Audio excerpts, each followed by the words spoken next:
저희가 계속해서 새벽 예배 특세 때 저희가 디도서를 함께 묵상하고 있습니다. 제가 새벽 예배 때도 말씀을 드렸지만 디도라는 사람의 이름은 사도행전에는 나타나지를 않습니다. 고린도서에 그 이름이 언급이 되고요. 또한 갈라디아서에 보면은 그 이름이 언급되는데요. 그 디도가 누군지에 대해서는 불행하게 저희가 깊이 있게 알 수는 없어요.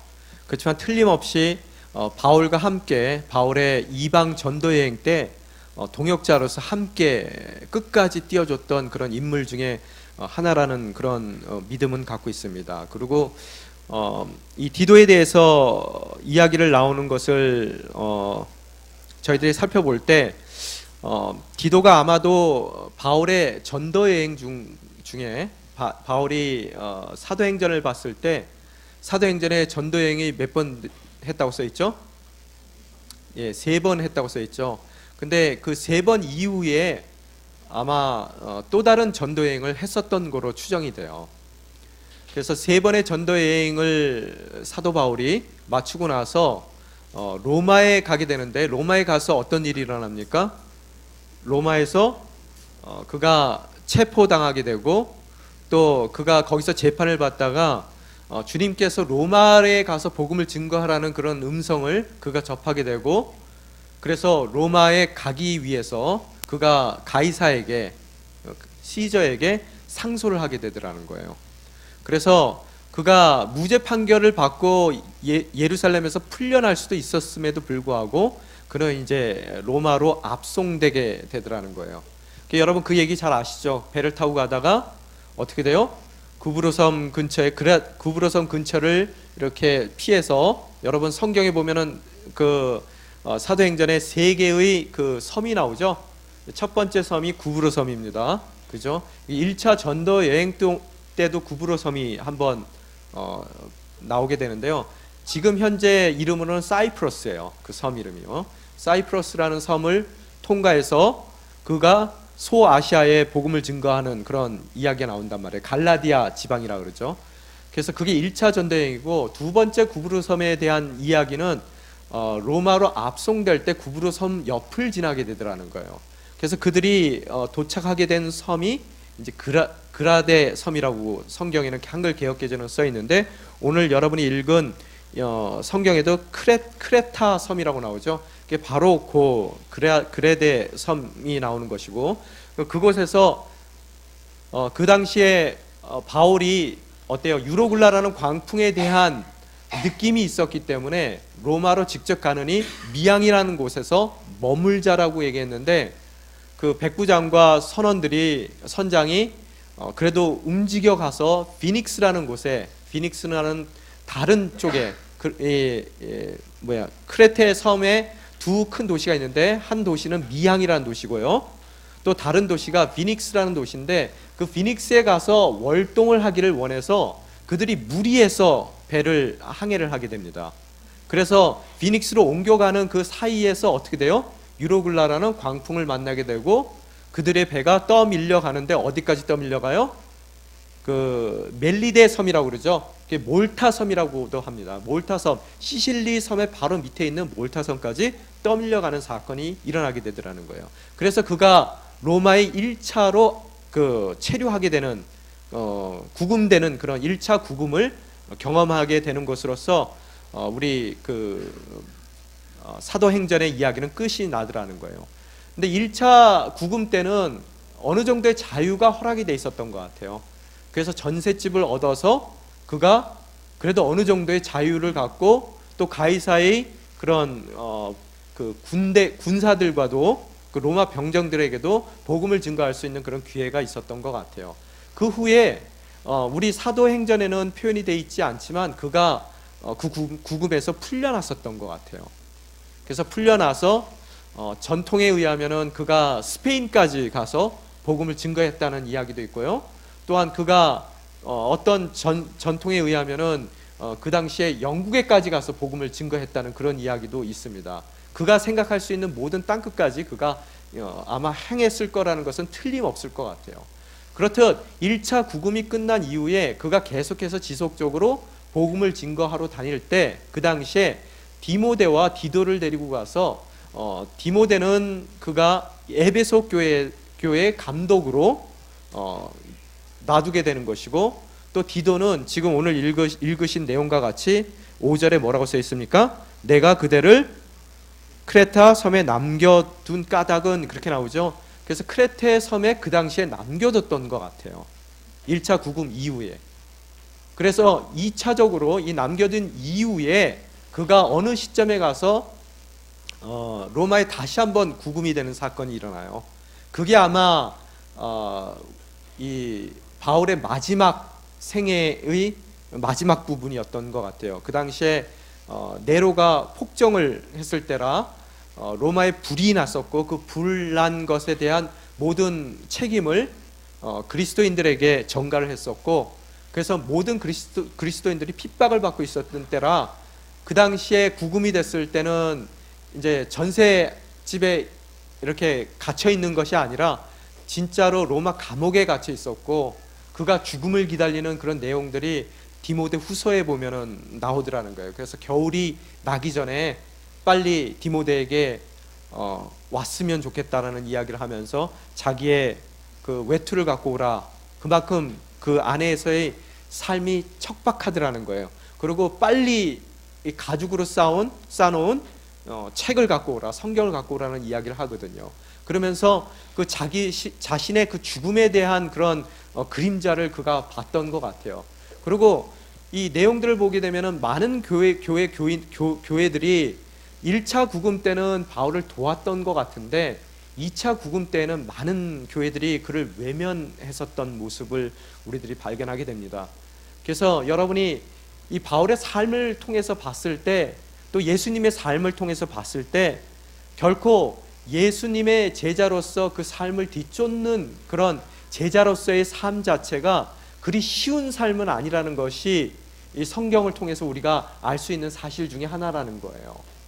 그래서 바울도 자기의 인생을 돌이켜 봤을 때, 제가 예수를 믿으면서 어려울 때마다 들춰보는 구절이 있는데 고린도 후서 11장을 제가 늘 들춰봐요. 그가 뭐라고 얘기를 하냐면요, 11장 22절에 보면요, 고린도 후서 11장 22절에 보면은 그들이 히브리 사람들입니까? 나 역시 그렇습니다. 그들이 이스라엘 사람입니까? 나 역시 그렇습니다. 그들이 아브라함 자손입니까? 나 역시 그렇습니다. 라고 자기의 자랑을 내놓거든요. 자기 인생 가운데서 자랑이 뭐냐 하면은 내가 23절에 보면 내가 정신없는 사람처럼 말합니다만 나는 그 이상입니다. 그리고 자기가 자기를 괴롭혔던 유대주의자들이 있었거든요. 그 유대주의자들보다 훨씬 자랑거리가 많음을 내놓고 자랑을 하는데, 뭘 자랑을 하냐면요, 나는 수고도 많이 했고 매도 수없이 많이 맞고 감옥살이도 많이 하고 죽을 고비도 여러 번 넘겼습니다. 유대 사람들에게 40에 하나 감한매를 5번이나 맞았고 3번 채찍으로 맞았고 1번 돌로 맞았고 3번이나 파산을 당했고 밤낮 하루 꼬박을 바다에서 헤맨 적이 있습니다. 나는 수차례에 걸친 여행에서 강의 위험과 강도의 위험과 동족의 위험과 이방 사람의 위험과 도시의 위험과 광야의 위험과 바다의 위험과 거짓 형제들의 위험을 겪었습니다. 나는 또 수고하고 곤고와 종종 자지 못하는 것과 배고픔과 목마름과 때로 아무것도 먹을 것도 없는 것과 추위와 헐벗음 가운데 지냈습니다. 라고요. 그러면서 30절에 이야기하는 것을 뭐라고 얘기하냐면, 내가 자랑해야 한다면 나는 내 약한 것들을 자랑하겠습니다. 라고 이야기하는 장면들이 나오더라는 거예요. 바울의 인생이 어떻다고요? 여러분, 이런 고난의 인생을 살았더라는 거예요. 여러분, 예수님을 쫓는다는 것이 결코 쉬운 일은 아닙니다. 예수님을 쫓는다는 얘기는 예수님의 십자가의 길을 간다는 얘기고, 그 십자가의 길을 간다는 얘기는 내가 잘못한 것이 없이 내 인생 가운데 주님께서 허락하시는 고난과 어려움과 그런 고통들을 내 스스로 기쁘게 감내한다는 이야기예요. 여러분 오늘 성경을 우리 디도서에서도 읽을 때 보면은 2절에 보면은 또한 영생의 소망 때문입니다라고 바울은 이야기하거든요. 그가 얘기하기를 이 영생은 거짓이 없으신 하나님께서 영원전서부터 약속한 것입니다라고 이야기를 하고 있어요. 여러분 지금 제가 읽어드린 바울의 삶을 한번 생각해 보시라는 거예요. 그런 고난의 삶 가운데서 그가 과연 소망을 이야기할 수 있는 사람인가? 세상적으로 봤을 때 그 어떤 소망도 이야기할 수 없는 사람이에요. 그럼에도 불구하고 그는 뭐라고요? 이 모든 사도됨이, 자기의 사도됨이 무엇 때문이라고 이야기하고 있습니까? 소망 때문이라는 것을 이야기하고 있더라는 거예요. 또한 그 소망은 무엇에 근거하는 것이냐 하면은 하나님의 하나님께서부터 영원전서부터 약속하신 그 약속에 근거한다는 거예요. 또한 디도에 대한 언급이 있는 우리 갈라디아서를 한번 보게 됐을 때요. 갈라디아서 2장에 보면은 디도에 대한 언급이 나오는데요. 거기에 뭐라고 써있냐면요. 2장 1절에 그 후 14년이 지나서 나는 바나바와 함께 디도를 데리고 다시 예루살렘으로 올라갔습니다 라고 써있어요. 그 후 14년이 지나 나는 바나바와 함께 디도를 데리고 다시 예루살렘으로 올라갔습니다 라고 써있는데요. 여러분 이 얘기가 뭐냐 하면은 이 바울이 바나바와 함께 예루살렘으로 올라갔다는 이야기는 아마 틀림없이 제가 보기에는 1차 공의회를 뜻하는 것이 아닌가, 예루살렘 공의회를 뜻하는 것이 아닌가라는 추측을 하게 되거든요. 1차 공의회는 무슨 얘기냐 하면은 바로 바울이 사역을 바로 시작하기 직후예요. 시작한 직후. 그러면 이 얘기는 뭐냐 하면은 14년, 이 일이 있고 난 14년이라는 얘기는 그가 아라비아에 가서 3년 동안 보낸 그 시간이 있은 이후에 14년 후에 그의 사역이 시작됐다는 얘기예요. 그러면은 아라비아에 가기 3년 동안 아라비아에 가기 바로 전에 무슨 일이 있었냐 하면은 그가 바리새인으로서 예수님을 믿는 사람들을 핍박하기 위해서 다메섹으로 달려가다가 말에서 떨어지고 또 예수님을 바라보는 그런 예수님의 부르심이 있었던 그 순간이 바로 그 3년 전에 있었던 거예요. 그럼 이 얘기를 종합해서 살펴봤을 때 약 17년의 세월이 그가 사역이 시작되는 그 순간까지 17년의 세월이 걸렸더라는 거예요. 지금 제가 얘기하는 숫자가 이해가 되십니까? 예, 17년이란 세월이 걸렸다는 거예요.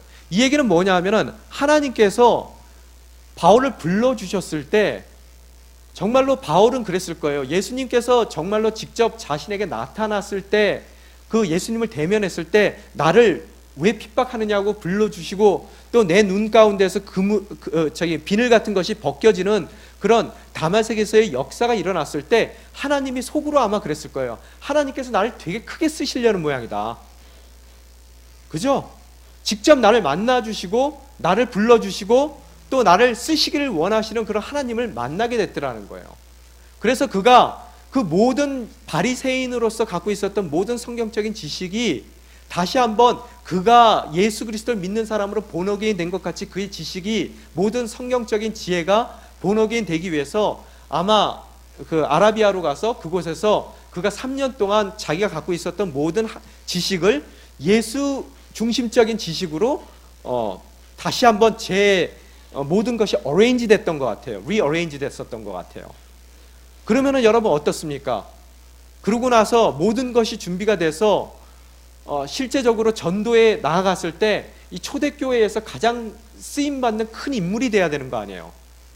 다른 제자들을 봤을 때는 교육도 제대로 받지도 못한 사람들이고, 그죠? 성경에 대한 이해가 굉장히 그 모든 초대교회 크리스찬 중에서 가장 뛰어나게 월등하게 많았던 내가 어떻다고요? 3년 동안 아라비아에 가서 모든 나의 그동안에 너의 학문이 많아서 네가 미쳤구나라는 이야기를 들 정도로 많은 학문을 쌓였던 그가 모든 것이 이제 예수 중심적으로 다시 다 변화되는 거예요. 그럼 이제 크게 쓰임 받아야 되는데도 불구하고 어떻다고요? 그가 다시 다소로 보내졌더라는 거예요.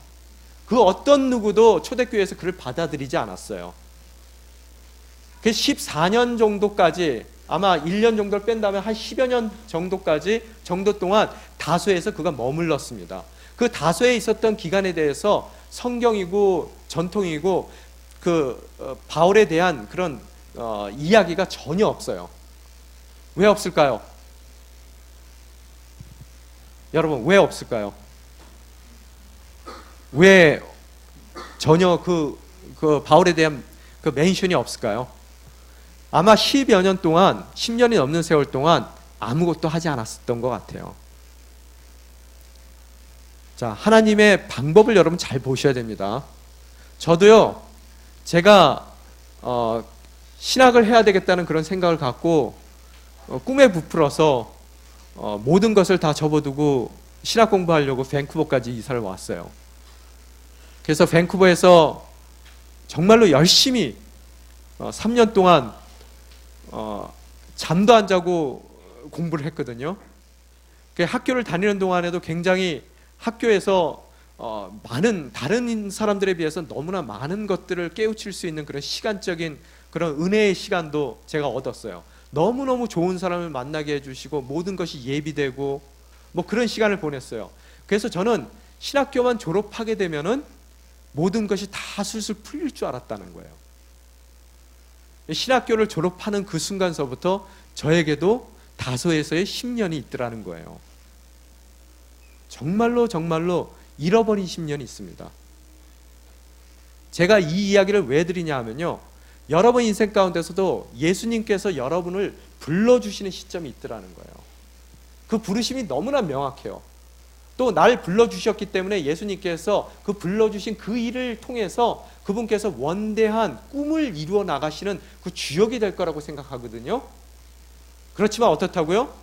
핑크빛의 예수님을 따라 나선 우리의 삶 가운데 뭐가 기다리고 있어요? 잃어버린 10년이 기다리고 있더라는 거예요. 그게 하나님의 방법이라는 거예요. 그 가운데 우리는 어떻다고요? 잃어버린 10년과 또 그가 진정으로 마음을 먹고 하나님을 위해서, 예수 그리스도를 위해서 전력 투구하는 그 삶 가운데서 그가 겪게 됐던 고린도 후서 11장에 나오는 그런 어려움 가운데 내가 부득불 자랑하는 것은 나의 약함을 자랑한다는 그런 고백이 나오는 바울이 이야기하는 소망이 무엇인지를 여러분이 알았을 때 진정으로 여러분 또한 그런 소망을 붙드는 사람으로서 또 하나님의 손에 들려진 사람으로서 그분의 원대한 목적을 위해서 사용될 수 있는 복된 바울과 같은 인생이 될 수 있더라는 거예요. 이해가 되십니까? 그래서 저는 바울의 서신을 읽을 때마다 그 서신에서 그가 소망이라는 이야기를 할 때마다 정말로 그 마음이 짠해요. 어떻게 그 인생 가운데 그가 소망을 이야기할 수 있을까? 그가 소망을 얘기할 수 있다면 이 땅 가운데 그 소망을 얘기 못할 만한 그런 환경에 놓인 사람은 그 어떤 누구도 없더라는 거예요. 여러분이 아무리 여기서 이민 생활을 하며 때로는 남편과 떨어져서 아이들을 양육하기 위해서 이 먼 땅까지 아무 울타리 없이 와 있으면서 산전수전을 다 겪는 이 캐나다에서의 생활 가운데서 많은 어려운 일들을 당하지만 우리가 당하는 어려움은 또 우리가 기다려야 되는 그런 잃어버린 10년이라는 세월들은 어떻다고요? 바울이 겪었던 10년과 바울이 겪었던 그런 어려움과는 비교가 안 되는 어려움이라는 거예요. 만약에 바울이 소망에 대해서 이야기할 수 있다면 우리 또한 틀림없이 그 소망에 대한 이야기를 할 수 있다는 말씀을 오늘 이 2절을 통해서 여러분에게 말씀해 드리고 싶다는 거예요. 그 소망의 근거는 뭐가 있어요? 하나님의 약속이 있다는 거예요. 그의 인생이 그렇게 어려웠지만 감옥에도 여러분 여러 차례 갇힌 그 바울이지만 정말로 선한 일 때문에 감옥에 갇힙니다. 복음을 증거하는 일이에요. 사도행전 16장에 보더라도 그가 2차 전도여행 동안에 빌립보에 가서 귀신 들린 여자아이를 구해준 일이에요. 귀신을 쫓아줬어요. 평생 그 어린아이가, 여자아이가 귀신에 들려서 억압받고 힘들게 살았던 그 아이의 인생을 정말로 그 귀신으로부터 이 풀려나게 자유함을 얻게 해준 그 선한 일을 한 결과로 어떻게 된다고요? 감옥에 갇히게 되더라는 거예요. 바울은 알아요. 그렇듯 억울하게 고난 가운데로 내몰리는 이유를 안단 말이에요. 왜? 하나님의 약속을 그는 붙들고 있어요.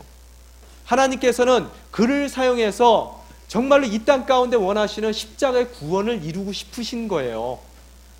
이 땅 가운데 그런 구원을 이룬 그 모임이 되는 교회를 이 땅 가운데 그분께서 세워가신다는 것을 너무나 잘 알기 때문에 자기의 그 억울한 감옥에 갇히는 고난을 통해서도 하나님께서 그 선하신 목적을 이룰 것을 알기에 그는 어떻다고요? 소망 가운데 그 감옥에서 찬양할 수 있었고 그 감옥에서 기도할 수 있었고 그 기도와 찬양 가운데서 옥문이 열리는 역사가 일어나는 것이고 옥문만 열리는 것이 아니라 자기를 두들겨 팼던 그 간수의 어제 맞아서 내가 그에게 맞아서 등이 갈리는 그런 상처를 안았지만 오늘은 그 상처를 닦아주면서 눈물을 흘리며 나와 내 가족이 어떻게 해야 구원을 얻겠습니까? 라는 그 질문이 그 간수의 입을 통해서 바울에게 답을 하도록 질문이 나오는 그 순간이 있음을 깨닫고 그는 소망 가운데 나아갈 수가 있었더라는 거예요. 바로 소망이라는 게, 크리스찬의 소망이라는 게 이런 거예요.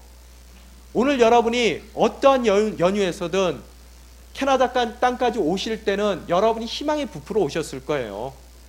왜? 남들은 안 나오는 비자가 나왔고요. 남들은 못 가는 이민길을 떠났고요. 남들은 그렇게 원하지만 못 오는 그런 유학길을 떠났단 말이에요. 그 길을 떠났을 때는 우리는 핑크빛으로 온단 말이에요. 주님께서 나를 정말로 제대로 쓰시려는 모양이다. 와 보니까 어때요? 잃어버린 10년이 내 인생 가운데도 있더라는 거예요. 어떻게 해야 돼요? 소망을 가지셔야 돼요. 그분께서는 그 어떠한 상황을 통해서도 그분이 약속하신 그 일을 이루고야 마신다는 거예요. 그것이 어떤 사람들이에요? 세상이 감당치 못하는 사람들이라는 거예요. 여러분, 예수 믿어서 편안하게 되는 것이 아니라 예수 믿어서 하나님께 쓰임받는 거예요. 우리가 그것을 알기 때문에 어떠한 상황 가운데서든 소망을 가질 수가 있다는 거예요. 그래서 오늘 그 소망 가운데 그가 사도된 이유에 대해서 말하고 있습니다. 소망 가운데 어떻다고요? 그가 사도된 이유가 뭐예요? 새벽 예배 때 우리가 배웠잖아요. 사도된 이유가 뭐예요? 더욱 믿음을 풍성하게 하고 더욱 참된 지식을 풍성하게 한다는 이야기를 했단 말이에요. 그가 사도된 이유예요.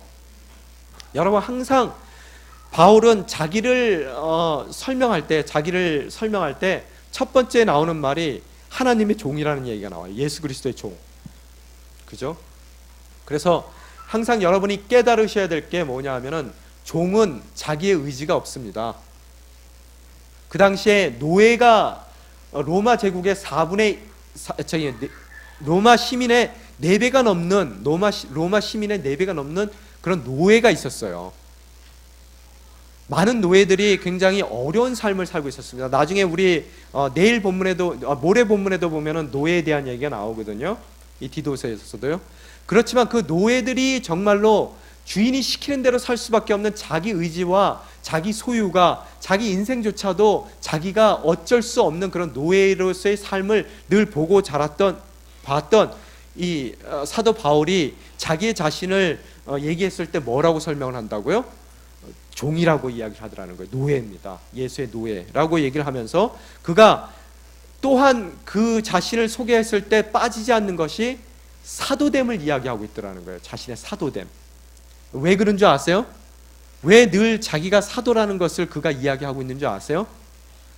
여러분, 바울의 사역을 그 전도를 하면서 선교를 하면서 굉장히 어려웠던 대상이 한 그룹이 있습니다. 그 대상이 뭐냐면 유대주의자들이에요. 유대주의자. 오늘 아침에도 잠깐 언급을 했었는데요. 이 보면은 당시 초대교회에 두 대적하는 사람들이 있었어요. 교회를요. 첫 번째 대적자가 유대인입니다. 그 사람들은 외부적인 적들이에요. 그래서 바울 같은 경우에도 유대인으로서 교회를 핍박했던 사람이란 말이에요. 그죠? 외부적인 적이 있었단 말이에요. 또한 교회에 외부적인 적보다 더 힘든 적이 있어요. 그 적이 누구냐면 유대주의자들이에요. 그래서 여러분, 외부적으로 항상 신앙이 핍박을 받게 되면은 핍박 가운데에서 신앙은 더 융숭하게 성장하더라는 거예요. 우리가 항상 기독교 역사를 봤을 때 기독교가 가장 꽃을 필 때가 핍박받을 때예요. 핍박이 없으면은 신앙이 성장하지 않습니다. 핍박받을 때마다 성장하는데 정말로 기독교가 몰락할 때 보면은 그 몰락하는 이유가 뭐냐면 내부의 적이 있을 때 몰락을 하더라는 거예요. 어려움을 겪더라는 거예요. 유대주의자는 그렇듯 내부의 적인데 그 내부의 적인 이유가 뭐냐 하면 많은 기독교가 처음에 태생됐을 때 어느 종교로부터 시작됐어요? 유대교로부터 시작이 됐죠. 그렇기 때문에 초창기 그 교회에서는 초대교회에서는 그 올바른 정체성이 없었어요. 기독교인이라는 정체성이 없었어요. 자신들도 유대교의 한 종파로 생각을 했단 말이에요. 그래서 로마가 제가 지난번에도 설교를 할 때 그에게 잠깐 지난주인가요? 말씀을 드렸는데 로마가 어느 나라를 침략하든 그 침략한 나라에서 강요하는 것이 황제 숭배입니다. 그래서 황제를 숭상하게끔 만들고 만약의 경우 숭상을 안 하게 되면 탄압을 하더라는 거예요. 그래서 그 민족도 다르고 사상도 다르고 언어도 다르고 문화도 다른 그 거대한 로마 제국을 하나로 묶는 그들의 방법이 종교예요. 황제 숭상을 통해서 그 거대한 제국을 하나로 묶고자 했던 그들의 의도가 있더라는 거예요. 그래서 어딜 가든지 황제를 숭상하게끔 숭배하게끔 만들었는데 유일하게 안 된 나라가 하나 있더라는 거예요. 어디예요? 이스라엘이에요. 유대란 말이에요. 이들은 너무 종교성이 뛰어나기 때문에 아무리 그들에게 황제 숭배를 강요한다 하더라도 오히려 이게 역효과가 나더라는 거예요. 도저히 안 돼요. 다 죽으면 죽었지 이들이 황제 숭상하는 일은 없더라는 거예요. 그래서 유일하게 그들이 유대인들에게만 유대교만 허용을 했었어요. 그죠? 제가 마가복음 얘기하면서 지난주에 얘기했던 것 같아요. 그래서 기독교가 처음에 태동을 할 때 유대교의 한 종파로 태동이 됐기 때문에 로마로부터 핍박을 받지는 않았어요. 그래서 초대교회의 사도행전의 모습들을 보게 되면은 기도할 시간에 그들이 어디로 가서 기도해요? 성전에 기도할 시간 되면 성전에 가서 기도하는 모습이 나오죠. 그죠? 그러다가 내가 동냥하는 사람 보고 뭐라 그래요? 너희가 바라는 것은 금은 은은 없지만 뭐라고요? 예수 그리스도의 이름으로 일어나라는 얘기를 하잖아요. 그 사람들이 유대교의 그런 모든 법칙에 따라서 어떻다고요? 기도하는 시간에 기도를 했고 또 유대교의 모든 부분들을 그 전통들을 따라서 생활을 하고 또한 바울도 어디 가서 설교를 해요? 전도여행을 다닐 때마다 회당에 가서 설교를 하더라는 거예요. 그래서 초창기에는 이들이 유대교에서 태생이 됐고 또 유대교인들 보통 유대인들이 기독교인들이 됐기 때문에 모든 기독교인들이 유대인이었어요. 그 당시만 하더라도. 그런데 문제는 뭐냐면 어디서부터 벌어지기 시작하냐면은 이 바울이 1차 전도여행 이후서부터 어떻다고요? 소아시아에 있고 갈라디아에 있었던 이방인들이 유대인이 아니에요. 이방인들이 교회에 들어오기 시작한단 말이에요. 그래서 1차 전도여행 이후에 제1차 예루살렘 공의회라는 것이 열리게 되는데요. 첫 번째 교회의 전체적인 교회 모임이 되는데 그 모였던 이유가 뭐냐면은 그 전에는 유대인들이 교인이 됐기 때문에 아무 문제가 없었던 일인데 이방인들이 교회에 들어오기 시작하면서 과연 이 이방인들을 어떻게 우리가 대해야 되겠느냐는 거예요. 그들로 하여금 할례를 받고 유대인이 먼저 된 상태에서 기독교인으로 받아야 되는지 아니면 이방인 자체로서 기독교인으로 들어올 수 있는지에 대한 논의가 있었어요. 교회 내에서요. 자, 이 당시에 이 상황을 여러분이 아셔야 돼요. 그죠? 그래서 그 당시에 많은 그런 토론이 있었는데 그 중에 결론은 뭐냐 하면은 야, 우리도 율법을 못 지키는데 그들에게 왜 율법의 그런 짐을 지우느냐? 그들이 유대인이 될 필요가 없이 직접 이방인이라서 기독교인이 될 수가 있다라는 이야기를 결정을 내리게 되더라는 거예요. 그게 계기가 돼서 어때요? 기독교와 유대교가 갈리는 그런 일들이 일어나게 되더라는 거예요. 자, 상황적인 걸 여러분이 이해를 하셔야 돼요. 그래서 기독교적인 정체성이 있는 거예요. 예전에는 유대교인들이 기독교인이었었지만 1차 그 예루살렘 공의회를 통해서 이제는 이방인이 직접 기독교인이 되는 그런 사태가 일어나는 것이고, 더 나아가서 바울의 전도를 통해서 많은 이방인들이 기독교로 개종하는 그런 역사들이 일어나게 되더라는 거예요.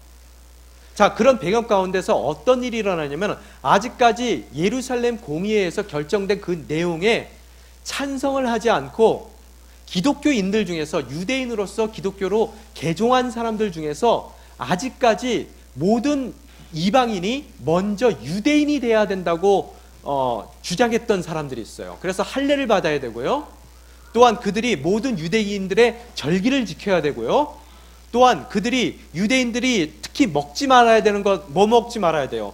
돼지고기도 먹지 말아야 되고, 굽이 갈라진 애들은 먹지 못하고, 뭐 이렇듯 여러 가지 그들이 음식에 대한 그런 조건들이 있더라는 거예요. 그죠? 그래서 그 모든 것을 다 지켜야지만 온전히 예수를 믿고 하나님 앞에 의롭게 쓸 수 있다고 주장했던 사람들이 있더라는 거예요. 그 사람들이 바로 누구예요? 유대주의자들이에요. 자, 유대인 입장에서는 별로 그게 큰 문제가 안 돼요. 어차피 난 할례 받았으니까 상관없단 말이에요. 그리고 또 문화적으로, 전통적으로 우리나라 사람들이 추석 때 사람들 모여가지고 추석 음식을, 떡을 나누고 송편을 빚고 뭐 이런 것 같이 그들 삶 가운데 유대교적인 그런 그 문화적인 요소들이 충분히 남아있기 때문에 그들에게 큰 문제가 안 됐는데, 문제는 이방인들이 큰 문제라는 거예요. 근데 이방인의 교회의 가장 우두머리가 누구예요? 바울이란 말이에요. 그러니까 바울하고 항상 이들이 교리적인 문제가 생기는 거예요. 그러니까 어떻게 돼요? 교리적인 문제가 생긴 바울을 쳐내야 되겠다는 거예요. 그렇기 때문에 바울을 공격할 때 어떻게 공격해요? 네가 사도냐? 하고 공격을 하는 거예요. 왜? 사도라는 말 자체가 어포스톨이라는 뜻인데 보내심을 받은 자라는 뜻으로서 보통 예수님의 친제자들을 뜻하는 단어예요. 그래서 11명의 제자가 남아 있었잖아요. 당시에 무슨 순교당하고 뭐 그런 사람들도 있지만 그 제자들을 사도라고 불렀단 말이에요. 근데 바울, 너는 도대체 예수님 공생애 때 너 예수님 제자였냐? 라는 질문을 하게 되더라는 거예요. 오히려 너는 예수님이 승천하시고 나서 그 제자들을 핍박했던 사람이야. 근데 네가 무슨 제자야? 너 예수님 살아생전에 보기나 했어? 너 스데반 돌 맞아 죽을 때 그 옆에 옷 들고 있었던 애 누구야? 그죠? 그런 많은 얘기들이 있더라는 거예요. 그리고 그 당시에 바울이 사울이었을 때 얼마나 많은 핍박을 했겠어요. 그 핍박받았던 사람들 중에 교회의 리더들이 있었을 거예요. 그 중에서 많은 유대인들이 있었을 거고요. 아니면 우리 사촌 형이 걔한테 맞아가지고 그때서부터 눈 하나가 안 보여요. 이해가 되십니까? 그런 교회의 리더들이 있단 말이에요. 그 사람은 바울의 모든 것이 마음에 안 들어요. 그렇기 때문에 바울을 끝까지 쫓아다니면서 괴롭혔던 사람들이 있더라는 거예요. 바로 유대주의자들이라는 거예요. 아주 격렬한 싸움이, 교리적인 싸움이 있었습니다. 항상 보면은 관계적인 문제가 행정적인 문제가 되거든요. 종교에서는 어떻게 돼요? 관계적인 문제가 교리적인 문제가 되더라는 거예요. 그래서 저희가 이단이라고 했을 때 정말로 그게 교리적인 이단인지 아니면은 그게 정치적인 이단인지 그걸 묻습니다. 왜? 제일 종교에서 나하고 마음 안 맞는 사람 끊어내기가 제일 쉬운 방법이 뭐예요? 이단으로 몰아버리면 돼요. 똑같은 그런 모습을 갖고 있더라는 거예요. 그 가운데 그가 사도가 됐다는 거예요. 그래서 관계적인 문제 좋다 이거예요. 그렇지만 그것을 교리적인 문제로 만들지 말라는 거예요. 난 사도라는 거예요. 왜? 예수님도 참 답답하지만 다메섹 도상에서 제가 지난번에도 말씀드렸지만 모든 사람들이 다 있는 상태에서 나타나서 내가 예수고 내가 사울을 바울로 불렀다. 앞으로 얘가 이방 선교의 우두머리가 될 것이다, 뭐 이렇게 해주셨으면 어때요? 그 증인들이 있기 때문에 뭔가 나의 사도권적인 것이 세워질 터인데 하나님은 그렇게 안 하시더라는 거예요. 마리아에게도 그 아들을 잉태하게끔 예수를 잉태할 때도 마리아한테만 나타나세요. 그 얼마나 뭐예요? 그 동네에서 여러분 그 요셉의 아들이 아닌 그 아들을 기르면서 얼마나 수군덕거리고 어려움을 많이 당했겠어요. 여러분 믿는 하나님은 그런 하나님이십니다. 그래서 오늘 하여튼 그 사도된 그가 자기 사도된 것을 이야기하면서 사도된 목적은 뭐라고요? 택한 사람들의 믿음을 더하기 위해서, 또한 그들에게 뭐예요? 진리를 아는 지식이 더하기 위해서, 그들 가운데서 그 더해지는 것이, 그 사도된 직분이 뭐 때문에 가능할 수 있는 거예요? 소망 때문에 가능할 수 있다는 거예요. 자, 이제 그 소망이라는 단어가 이해가 되십니까? 이해가 되셨죠? 예. 그래서 이 사도 바울을 알게 되면은 그가 쓴 단어 하나하나가 우리 마음 가운데 와 닿더라는 거예요. 그러고 나서 3절에 보면은 그가 뭐라고 얘기하고 있어요? 한번 읽겠습니다. 3절 시작. 그분은 하나님의 때에 복음 전파를 통해 자신의 말씀을 밝히 드러내셨는데 나는 우리 구주 하나님의 명령에 따라 이 복음 전파의 일을 맡았습니다. 자기 사도 직분이 뭔지를 설명하고 있어요. 3절에요. 자기가 사도로서 하는 직분이 뭐예요? 자, 여기에 언제 한번 찾아보세요. 하나님의 때에, 그죠? 어떻게요? 복음 전파를 통해서 뭘 하셨어요? 자기 말씀을 드러내셨어요. 하나님께서요. 그죠? 하나님의 원하시는 때에 어떻게 하신다고요? 복음 전파를 통해서 하나님의 자기 계시를 드러내셨어요. 진리를 드러내셨단 말이에요. 하나님께서요. 그런데 나는 어떻다고요? 그런 복음 전파, how라는 거예요. 그분이 어떻게 그분께서 그분의 계시의 말씀을 드러내셨는지, 그 계시의 말씀을 복음 전파하는 그분의 how로서 자기가 부름을 받았다는 것을 이야기하고 있다는 거예요. 사도가 뭐라고요? 그분의 하나님의 때에 찼을 때 그분께서 자신의 말씀을 계시로 드러내시는데, 진리를 드러내시는데, 그분의 how가, 방법이 뭐예요?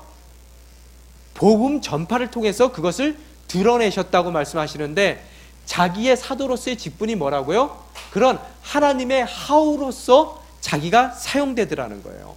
복음 전파하기 위해서 자기가 어떻다고요? 사도로 부름을 받았음을 이야기하고 있더라는 거예요. 같은 믿음에 따라 같은 부름을 받은 어떻다고요? 참 아들이 된 디도에게 이 편지를 쓴다는 거예요. 여러분, 이 디도서의 키워드가 뭐냐면 한 가지 여러분이 꼭 아셔야 될 그런 단어가 뭐냐면 두 가지 단어가 여러분이 꼭 아셔야 될 단어예요. 이 디도서를 꿰 수 있는 두 단어. 첫 번째 단어가 경건이라는 단어입니다. 경건. 두 번째 단어가 계승이라는 단어예요. 계승. 오늘 사도의 직분으로 내가 부름받은 그 이유는 복음 전파를 해서 하나님의 진리를 드러내기 위함인데, 그 드러난 진리를 통해서 어떻다고요? 사람들로 하여금, 선택된 사람들로 하여금 믿음이 자랄 수 있게끔 해주는 것이고, 또한 그들에게 진리에 대한 지식이 자랄 수 있도록 해주는 것이고, 그것이 소망 안에 가능하다는 이야기를 하는데, 그 자라난 믿음과 자라난 지식의 결과가 뭐예요? 경건이라는 거예요. 경건. 그래서 그는 오늘 디도서를 통해서 경건의 중요함을 이야기하고 있다는 거예요. 내가 지금 하고 있는 이 모든 복음 증거의 그런 모든 궁극적인 이유와 결실은 그 전한 대상의 교회의 뭐예요? 경건한 삶을 위해서 그것을 한다는 거예요. 또한 그 경건한 삶을 살게 하기 위한 사도로서의 직분을, 내가 시작한 그 모든 일, 사도로서의 그 직분으로서 시작했던 그 모든 일이 참 아들인, 같은 믿음 가운데서 불러주신 참 아들인 디도를 통해서 그 일이 마무리되기를, 계속해서 계승되어 이어져 가기를 원하더라는 거예요. 이해가 되십니까? 우리 삶 가운데서도 하나님께서 우리를 그분의 자녀로 불러주셨던 그 궁극적인 열매와 목적은 경건한 우리 삶을 위해서 불러주셨음을 여러분이 깨달으셔야 된다는 거예요. 또한 여러분만 경건하게 사는 것이 아니라 여러분에게 의탁된 여러분의 자녀들, 또 여러분이 자녀가 없다 하더라도 영적인 여러분의 자녀들이 그런 경건한 열매를 맺는 내가 시작된 그 일의 계승자로서 계속해서 그 일을 주님이 오실 때까지 행해 나가도록 불러주시고 계승시켜주고 그들을 양육하고 세워주는 것이 나에게 주어진 일임을 여러분이 디도서를 통해서 깨우치셔야 된다는 거예요. 그러면은 이 신앙생활, 모든 사도로서의 역할, 또 우리 크리스찬으로서의 그런 신앙을 지켜나가는 그런 궁극적인 우리가 추구하는 열매는 경건이라는 열매인데, 그럼 그 경건이 뭐냐는 거예요. 그걸 알아야 우리가 그 열매를 맺죠. 경건이 영어 성경에는 뭐라고 써 있습니까? godliness. 뭐예요? 하나님 다움이에요. 하나님의 닮은 모습이란 말이에요. 그래서 제가 창세기에서 말씀드린 것 같이 사람은 뭐답게 만들어졌다고요? 그죠? 새는 새답게 만들어졌고 개는 개답게 만들어졌고 사람은 어떻게 됐다고요? 하나님답게 만들어진 것이 창조의 모습이란 말이에요. 그런데 그것이 타락했어요. 그죠? 그래서 우리 삶 가운데 하나님다움이 없어진 거예요. 무너진 거란 말이에요. 그래서 지금 주님께서 우리의 신앙생활을 통해서 이루고자 하는 것이 뭐예요? 그 무너진, 없어진, 망가진 하나님다움을 회복시키시는 것을 원하시더라는 거예요. 그게 경건이라는 거예요.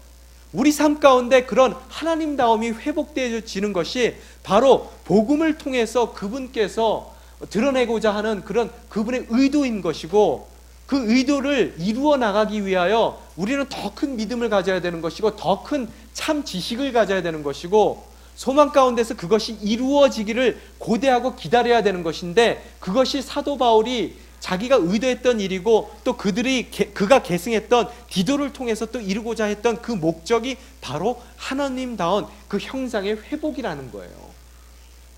그죠? 그래서 그 일을 위해서 그를 크레데 섬에 남겨두었다는 거예요. 그 일을 위해서, 하나님다움의 회복을 위해서요. 그래서 오늘 5절에 보면 뭐라고요? 내가 그대를 크레테에 남겨둔 까닭은 그대가 남은 일을 바로잡고 내가 그대에게 지시한 대로 각성의 장로를 세우게 함이었다. 문자적으로 보면은 두 가지 이유가 있어요. 남겨진 이유가. 첫 번째 이유가 뭐라고요? 남겨진 일. 무슨 일이에요? 그게요? 사도로서 내가 시작했던 바로 그 일. 경건하게 교인들을 만드는 일. 또 그들에게 하나님의 형상이 회복되게 하는 그 일을 위해서 남겨놓았는데, 두 번째 이유는 뭐라고요? 장로를 세우게 한다는 얘기인데, 장로는 왜 세워요? 바로 그 일이 계속해서 디도를 통해서 또 장로들을 통해서 그 크레테의 모든 지역의 모든 교회들을 통해서 그 하나님의 형상의 회복이, 하나님다움이 그들 인생 가운데 회복될 수 있도록 뭐예요? 그가 시작한 일, 예수 그리스도가 시작하셨고 그에게 계승되었고 또 그를 통해서 디도에게 계승되었고 또 디도를 통해서 모든 장로들과 교회의 리더십과 또 교회의 모든 구성원들을 삶 가운데 그 계승되었던 그 경건을 이루는 일들을 위해서 뭐예요? 오늘 이 편지를 권면하기 위해서, 그 일들이 진행되기 위해서 쓰여졌더라는 것을 여러분이 보셔야 되더라는 거예요. 그러면은 장로들, 여기서 장로들은 어떤 사람들이에요? 그 일을 하는 리더십들이란 말이에요. 그 리더십이 어떤 모습을 가셔야 되는지에 대해서 설명을 하고 있더라는 거예요. 경건을 이루어 나가는 이 일꾼들의 모습에 대해서 성경은 이야기하고 있어요. 6절에 보면 뭐라고 써 있습니까? 장로는 흠이 없고 한 아내의 남편이며 방탕하다는 비난을 받거나 불순종하는 일이 없는 믿음의 자녀들을 둔 사람이야 한다. 이렇게 써 있어요. 여기에 그 슬래시라고 그러죠. 그걸 하나 거주세요. 어디에 긋냐면요, 흠이 없고 뒤에다가 짝대기를 하나 거주세요. 그리고 남편이며 하는 거에 짝대기를 거주시고요. 자, 장로는 첫째 뭐라고요? 흠이 없어야 돼요. 여러분이 경건을 이루어 나가는 리더로서 여러분이 갖춰야 될 첫 번째 조건이 흠이 없어야 되는데, 오늘 흠이 없는 그 모습이 어떤 모습이냐면요, 첫째, 한 아내의 남편이에요. 이 얘기가 무슨 얘기냐면요, 영어로는 faithful to your wife예요. his wife. 어떻다고요? 한눈 파는 사람이 아니라는 거예요. 가장으로서, 남편으로서 어떻다고요? 정말로 신실한 사람이어야 된다는 거예요. 첫 번째게요. 그게 경건을 이루어 나가는 삶의 첫 번째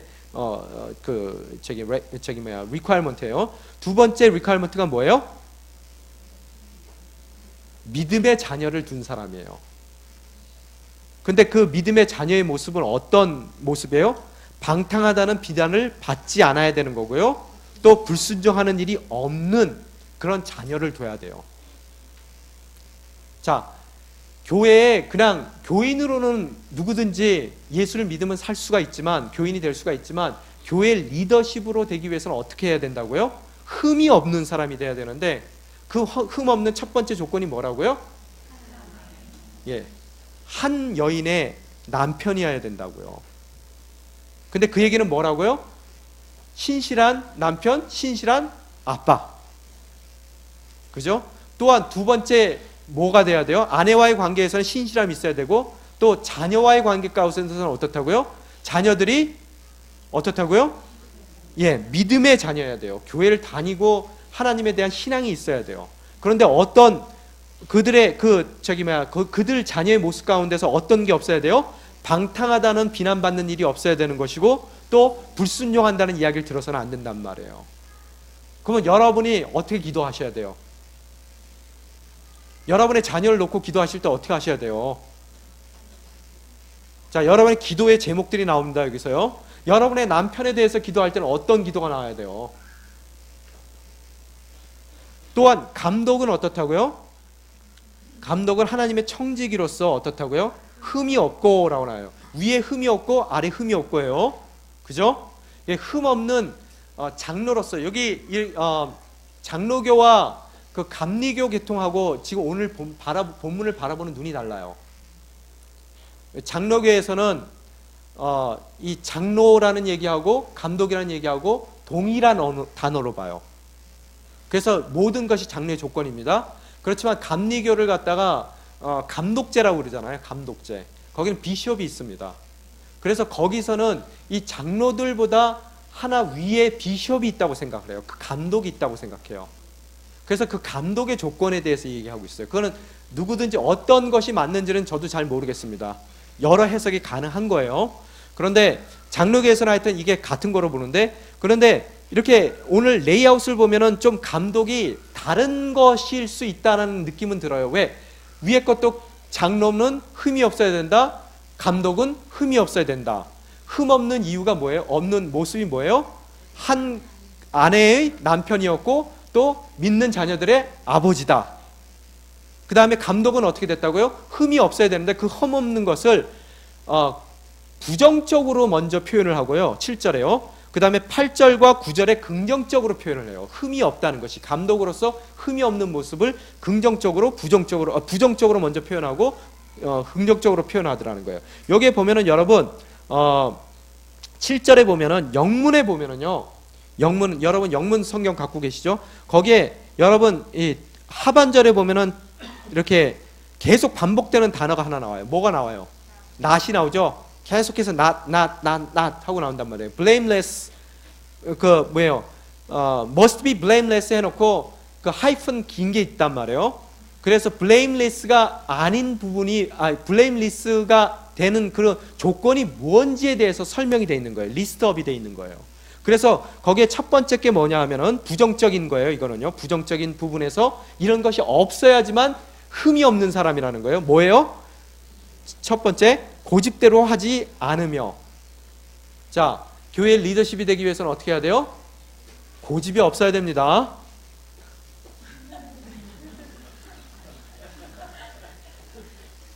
왜 여러분, 근데 여기서 고집과 신념은 구분돼야 돼요.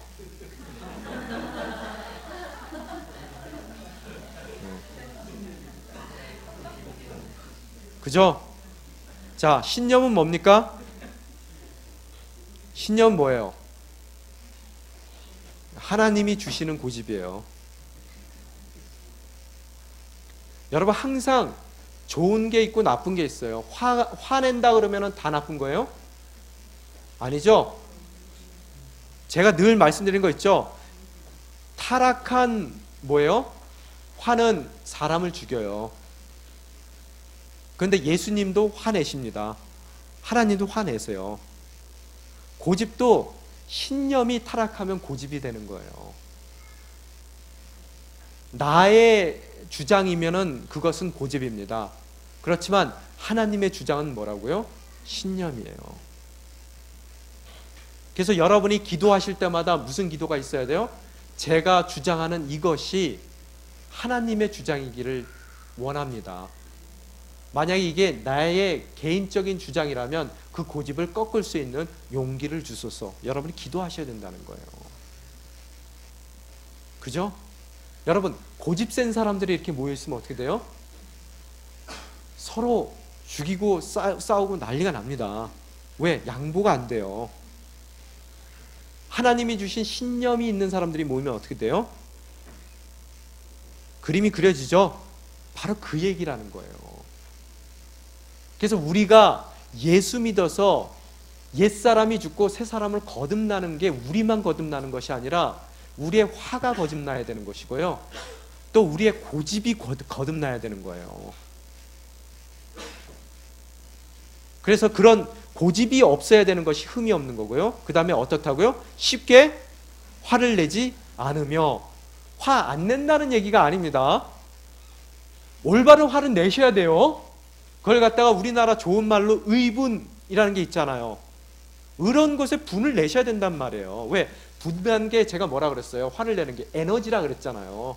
여러분 화내보세요. 부부싸움 할 때 화내봐요. 그러면 막 텔레비도 번쩍번쩍 들고 의자도 번쩍번쩍 들고 막 하잖아요. 그죠? 괴력이 나오잖아요. 여러분 화가 나면은 밤에 잠을 안 자도 피곤치 않아요. 며칠 동안 밤을 안 자도 여러분 화가 나면은 졸리지가 않는단 말이에요. 그게 에너지라는 거예요. 그 에너지가 의분이라면 세상이 바뀝니다. 올바른 세상으로, 의로운 세상으로 바뀐단 말이에요. 근데 그게 타락한 화라면은 그 밤 안 새고 밤을 새도 힘들지 않는 나의 에너지를 통해서 주변 사람이 죽어요. 바로 고집과 화라는 거예요, 그게요. 그래서 어떻다고요? 고집도 없어야 되고 화를 쉽게 내는 그런 타락한 화도 내서는 안 되고 어떻다고요? 술을 즐기지 않으며. 자, 끊으십시오. 제가 어쩔 때는 제가 저희 동네에 있는 그 그로서리 샵에 가는데요. 이쪽에는 그로서리 샵이고 이쪽은 리코 스토어예요. 가끔가다 그로서리 샵에서 나오면서 제가 우리 교인이 그 리코 스토어로 들어가는 걸 봐요.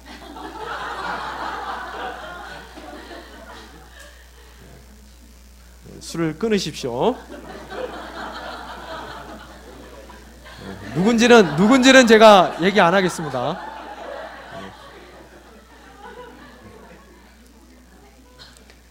제가 보니까 술을 끊는 게 어렵더라고요. 저희 아버님도 장로님이시거든요. 근데 이렇게 술을 하세요.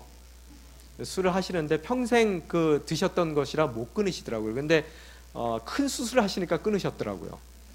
이제는 더 이상 안 되는 걸 아시더라고요. 그래서 예전에 저희 집에 저희 서울에 있을 때 놀러 오셨을 때 보니까 그 술을 못 드셔서 막 안절부절 하시는 거예요.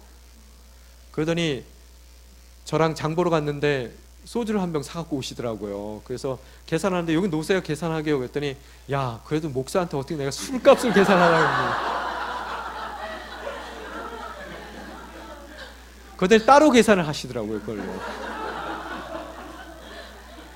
그러더니 그걸 다 마시시고 저 보는 데서는 안 마시고 언제 마셨는지 소주병이 비어 있더라고요.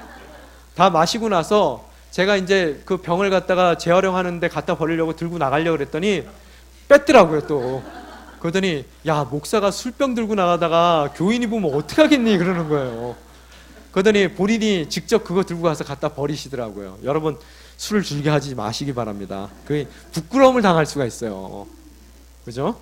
술을 즐겨하지 마시고 어떻다고요? 또한 난폭하지 말아야 된다는 거예요. 불을 안 내고, 여러분 고집이 없으면, 자기 고집이 없으면 분낼 일도 없고요. 또 분나서 술 안 마시면 난폭해질 일이 없습니다. 그죠? 이게 다 연결이 되는 거예요. 그러고 나서 어떻다고요? 그 인생 가운데 또한 부당한 이득을 탐하지 않으며 손해 보시라는 거예요. 저는 어디 가서 물건 안 깎습니다.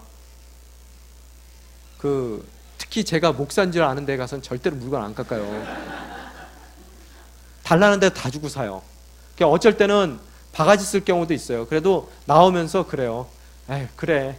내가 조금 미치는 게 낫지, 행여 저 사람 마음 가운데 예수 믿는 사람들이 더 독해, 더해라는 이야기를 들어서는 안 되겠다는 생각을 갖고 오히려 미치고 나와요. 안 물어요.